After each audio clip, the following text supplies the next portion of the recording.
Good morning, ladies and gentlemen. I need your help with my indecisiveness. For those of you who don't know, I'm not 20, I'm not 21, I'm not 22, I'm not 23, I'm not 24. Actually, I am 24. But I'm turning 25. My 25th birthday is happening near the start of December. And because of that, I want to do something significant in my life. I want to do something that's going to be an experience for an entire week. And ideally, that involves me traveling. I want to travel outside of the U.S. With the exception, I am considering going to Hawaii, but at this time I don't properly know. I want to travel sometime in November, and I'm so indecisive because I want to go so many places, but I don't know where to put my thumb down and actually make some purchases for flights. One of the biggest places I really want to go is Cuba. I know a lot of people get crazy and they're like, why the fuck would you want to go to Cuba? Well, because it's very un-Americanized.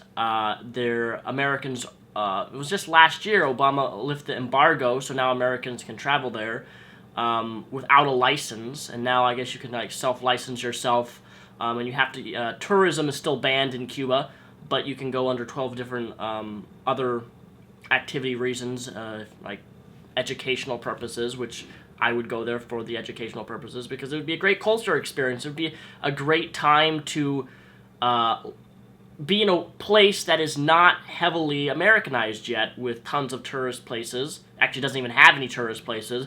Doesn't really hardly have any internet, with a few exceptions.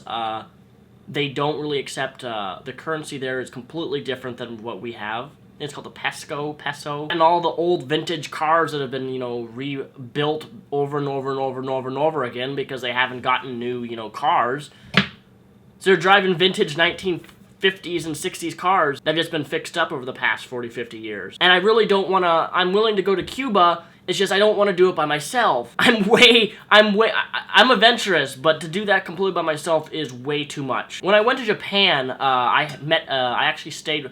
Some people aren't. This is how you get murdered, by the way. I stayed with a subscriber who lived in Japan. They offered me a place to stay for 2 days, and I stayed with them. Then I met another subscriber in Japan, and she took me all around, like, Tokyo through the subways and showed me every place she could speak English and Japanese fluently. And she took me around everywhere and showed me every place. It was incredible. And this is one of those things, like, I want to visit Iceland, I want to visit Cuba, I want to visit Hawaii. I know Hawaii is in the U.S. I specifically want to stay like a week at the gigantic big island. But I'm just so stuck and indecisive. I don't know what the fuck to do, where to go, where to invest my money at for my 25th birthday. Hell, I could go to Germany. I really want to go to Germany because I'm German. And I'm always looking for ways to try to save money. I've done hostels before in Japan. But if I have any fans, I doubt this because the internet's so scarce. But if I have any fans in Cuba, let me know. I'll buy you a couple $100 Cuban cigar if you let me stay with you. And people think I'm crazy for even opting with the option of staying with a subscriber as a host. But having done it in the past, it's worked out fairly well. One of the things that really pisses me off about America is if I want to travel to Hawaii specifically, a hotel can cost $200 a night for a week. That's, $1,400.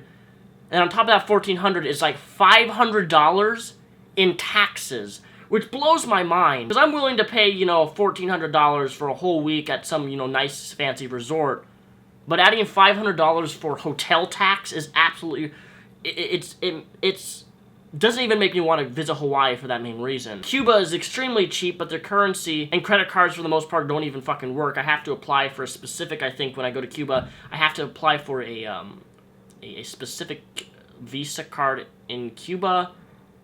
From what I understand, I don't know. There's a lot of restrictions in Cuba, and that's why I'm really nervous, even though I really want to go, and I want more people to go with. Like, I have a friend who's willing to go with me, but I'd like to have, like, a third person. So if you ever want to travel to Cuba, send me an email, links down below.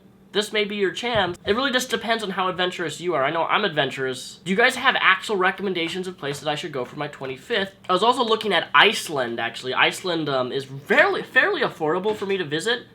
For an entire week, it's just a matter of, I want to rent a car, and a car for a week costs almost $1,000. At this point, I don't know if it would be cheaper to go with like a taxi and just have a taxi drive me all around in Iceland, rent a car for $1,000 and get a third person to come with me and we all split the cost. What I want to do more than anything is basically reduce the amount of money I have to pay for a hotel and a car by having a third person come with me, if that's even possible. Who knows, maybe you could be that third person. People always tell me that I'm crazy for even going with the idea of, traveling with subscribers. Honestly, but I don't really see a problem with it. As long as they're of age and have their own passport, I could give a rat's ass. Because traveling, I think, with people, or a group of people, whether it be 2 or 3, is far more enjoyable than doing everything by yourself. And I know for my anxiety's sake, traveling with people is a almost guaranteed must for me. So if I was to visit Iceland, what would you guys recommend me doing in Iceland? Where would you recommend me staying? What are the best places to visit in Iceland? Do I have any subscribers who live in Iceland? At this point, I'm actually willing to almost go anywhere that I haven't been. I was also looking at flights into Greenland eventually, but for some reason, flights are like $2,000 to $2,500. That I don't understand why, considering it's not as far as other places around here, which are significantly less. So help me with my 25th birthday.